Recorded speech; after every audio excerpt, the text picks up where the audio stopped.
Saga of Crystar. In 1983, Remco Toys would release a brand new toy line, the Saga of Crystar, and Marvel would release the first issue of a tie-in comic book. By 1983, this kind of synergy was already becoming commonplace in the toy department.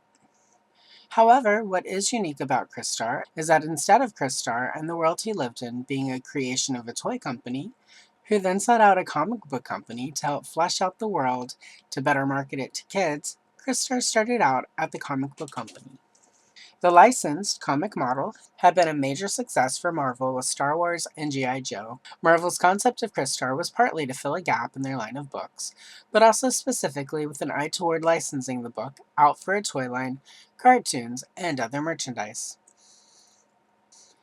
Series writer Joe Duffy would later say in an interview in Marvel Age Issue 1, there was a strong feeling, editorial, and I think in the sales department as well, that Marvel ought to be doing some kind of a fantasy book besides the sword and sorcery type material it's been doing. The concept was developed by writers Mark Grunwald and Ralph Macchio with artist John Romita Jr., Jim Shooter, the editor-in-chief of Marvel at that time, and Doug Pollenbaum, head of Marvel's licensing department, helped further develop the character designs and concept. The toy license came down to Remco and Mego, with Remco coming out the winner. Mego had once enjoyed considerable success with licensed product, with their superheroes line of 8-inch figures, featuring both DC and Marvel characters, still being fondly remembered toys today. However, by 1982, Mego had fallen upon hard times after several years of low sales and picking up underperforming licenses. Mego would go out of business in 1984. Each single carded figure and some of the sets included a free crystal prism. This item was modeled after the crystal prism used within the origin story by O.G. Odie to save Crystar from certain death and transforming him from Flesh and Blood Prince to Crystal Warrior. The figures all had the same cardback, which was a black and white comic retelling of the origin of Crystar, simplified and toned down for the child audience the figures were intended for. A full-color version of this comic would appear on the back of boxed items.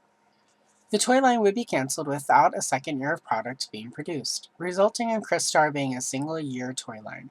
However, product shipped in 1983 would remain on store shelves through 1984 and into 1985 in many markets. In the years since, no mention of second-year products nor prototypes have surfaced, indicating that the toy's initial sales may have been so bad that a second year of toys wasn't even considered. The Crystar comic book premiered in 1983. Around the same time, toys would have arrived on store shelves. It debuted with the 48-page issue 1 and would be written by Joe Duffy, with art by Brett Blevins, and by issue 3, Ricardo Villamonte. Much like the toy line, the comic book did not set the world on fire, and did not sell well enough to last more than 11 issues. It did, however, get a proper final issue that wrapped up several plot points and delivered a solid conclusion to the storyline. For many years, the comic book's main claim to fame was Glenn Danzig stealing Michael Golden art from the cover of issue 8 to use as an album cover and merchandise for his various bands and musical endeavors over the years. Early trade ads from Marvel included selling points that had an in-development animated series, but this series never materialized. Some of the toy commercials for Crystar did include animated sequences, and the sequences do suggest what an animated Crystar cartoon might have looked like. With the longer lead time for animation, it's possible that before the series progressed too far, the toy line and comic book were already cancelled, and there was no need for an animated series to promote Crystar. In the early 2020s, Marvel Legends resurrected Crystar, although none of the other heroes or villains from the line have resurfaced in subsequent waves of the toy line. Now, with a special assist from my friend Derek Hoover of the Yesterday's podcast, I present a dramatic reading of the comic from the back of the figure cards that I've added a little color. The color choices I've made are a little bit different from the ones that would appear on the full color boxes of the toy line. However, I went more with the color scheme presented in issue 1 of the Crystar comic book. Now, without further ado, I present The Saga of Crystar. The origin of Crystar, Crystal Warrior. Somewhere in the universe exists Crystallium, a world where magic reigns. After a cosmic demon war, twin brothers Crystar and Moltar became rulers of Crystalium. After a brief period of peace, the brothers must choose to ally their people with either the forces of order or chaos.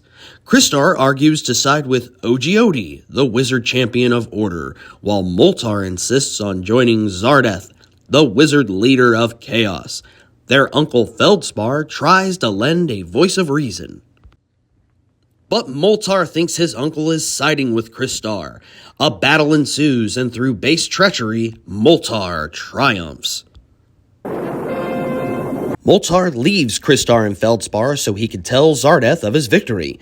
However, Ambara, a Crystal Palace maid, discovers them and brings them to her humble room. She tries in vain to save them. Suddenly, in a burst of light, Ogiodi appears. Ogiodi magically transports his mighty Prisma Crystal to Ambara's room.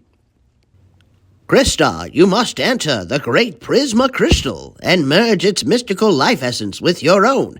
It is the only way to save your life. Crystar touches the crystal as his entire body is sucked into the multicolored gem.